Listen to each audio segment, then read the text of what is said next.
The movie that isn't even out yet continues to garner attention. Some of it positive, some of it negative, some of it in the comfy middle.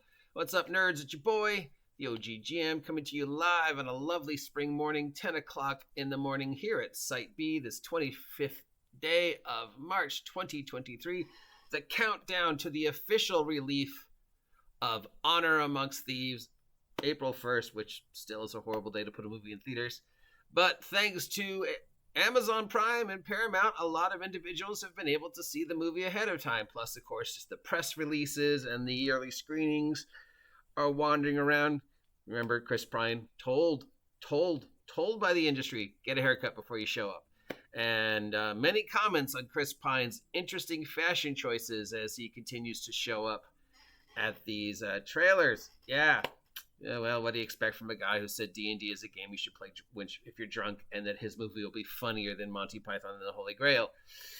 So yeah, as more and more people get to see the movie, more and more posts are going up about the what they feel of the movie, and as the initial wow factor kind of dies down, the reviews are getting less and less positive. They still remain generally positive. They still basically come out, if you read them all and encapsulate them into teeny little understandable bits of news and information, it basically comes down to, it's a fun popcorn movie.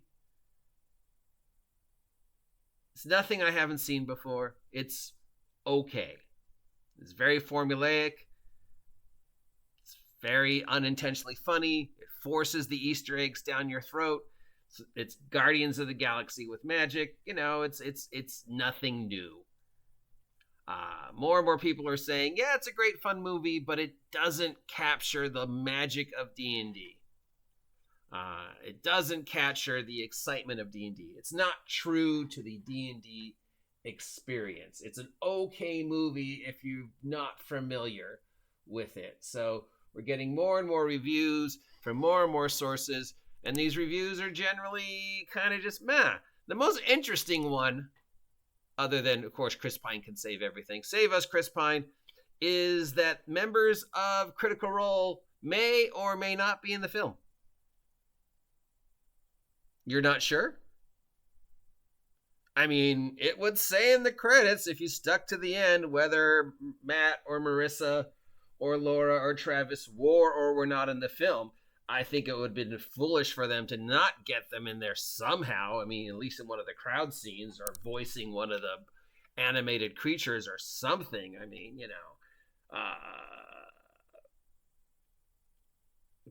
half of them live in Calabasas, so it's not like it would have been a long drive for them to go down to Paramount Studios for the scenes that were filmed here. Though I assume most of the scenes were filmed at the English studios, the same place they shot, Harry Potter and everything else. Because it's apparently a huge place, so, the story is that blink and you might miss it because members of the crew of Critical Role are maybe or maybe not in the film somewhere in one of the crowd scenes. You're not sure? Again, dude, do your job. It would say in the credits, if you got through all of them, whether they were there or not. Audience member 35, Laura Bailey. Voice of Beholder, Travis, that's the news. It's not very, it's not earth-shattering.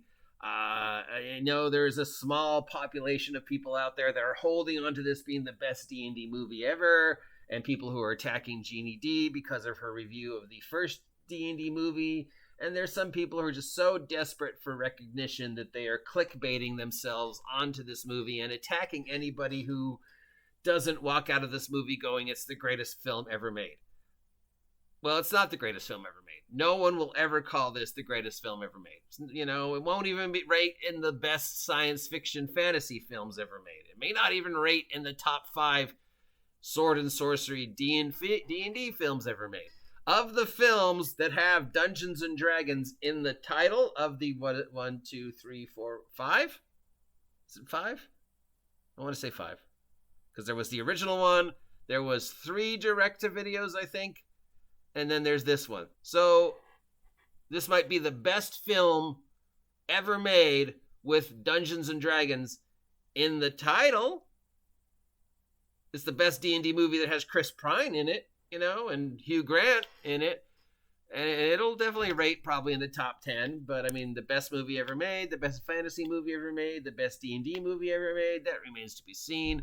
Generally, as time passes, the reviews and reviews become basically more and more tepid, to use a big word. More and more innocuous, more and more meaningless.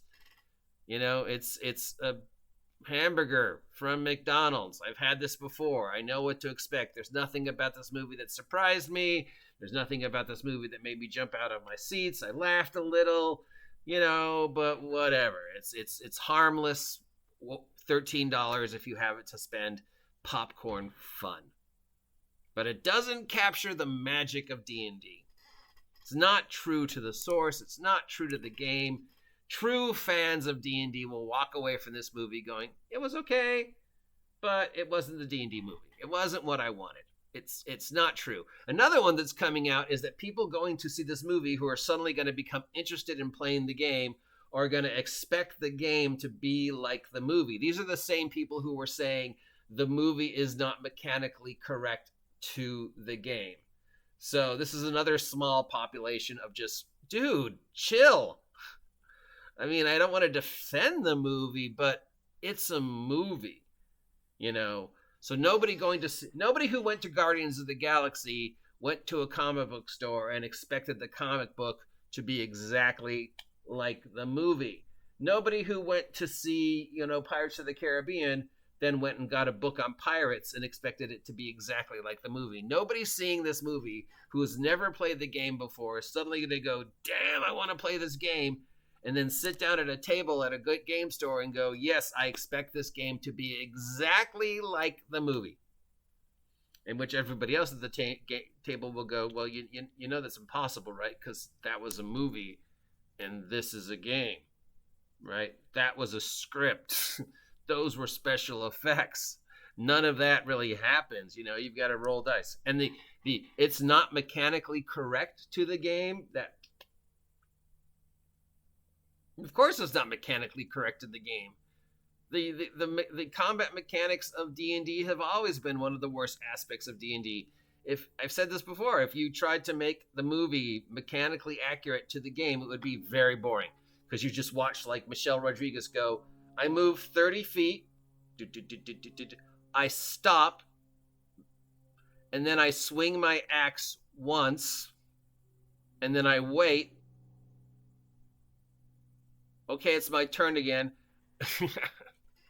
Yeah, if the D&D movie was mechanically accurate, it would basically look like a top-down RTS. So if that's what you're expecting, you could just go to Steam and get a top-down RTS squad fantasy game, and just play that. Yeah, not mechanically correct. Yeah, or people are going to expect the game to be exactly like the movie. Nobody. I can't think of anybody who's going to suddenly want to play D&D because of this movie. Critical Role, definitely yes. This movie, I doubt it. And if that one person is like, okay, now I want to play this game because I saw this movie, they're not going to go, yeah, I expect this game to be exactly like what I saw on screen. Because, yeah, I mean, except for maybe one delusional or two delusional individuals out there, it's just impossible. But, of course, yes, my favorite doesn't capture the magic of D&D. Doesn't capture the magic. Not true to the source. This is going to be the story that doesn't die, because I'm sure tomorrow we'll have more news about it. And then until this thing goes away, it's going to steerhead the perception, which is probably what Hasbro Wizards of the Coast wants, because the more we focus on this movie and what's going on with this movie and how this movie is affecting the world, both positively and negatively, the less attention we're posting to what Wizards of the Coast is really doing. And don't, forget for a moment that Wizards of the Coast is still trying to destroy the OGL, even with the new 5.1 SRD. In fact, there was just an article, which we'll talk about tomorrow, about how the, Wizards of the Coast is still insidiously working behind the scenes to make it impossible for third-party people to make product for 5e, even though they have claimed that you can now do so. But yeah, there's proof they're still doing it. We'll talk about it tomorrow. Until then, what do you think? True to the mechanics? Do you even care anymore? I think that they have so mass advertised this film that it has lost any impetus for people to want to go see it. I think 90% of the people are like, I've seen the movie, I've seen the trailer, I've read the reviews, I'll wait till it's free on Netflix. Do you agree with me? Do you disagree with me? Please subscribe if you haven't subscribed yet. We've got 6 days to reach 1,300 subs. So yeah, help me out. Do a boy a favor. I'll talk to you later.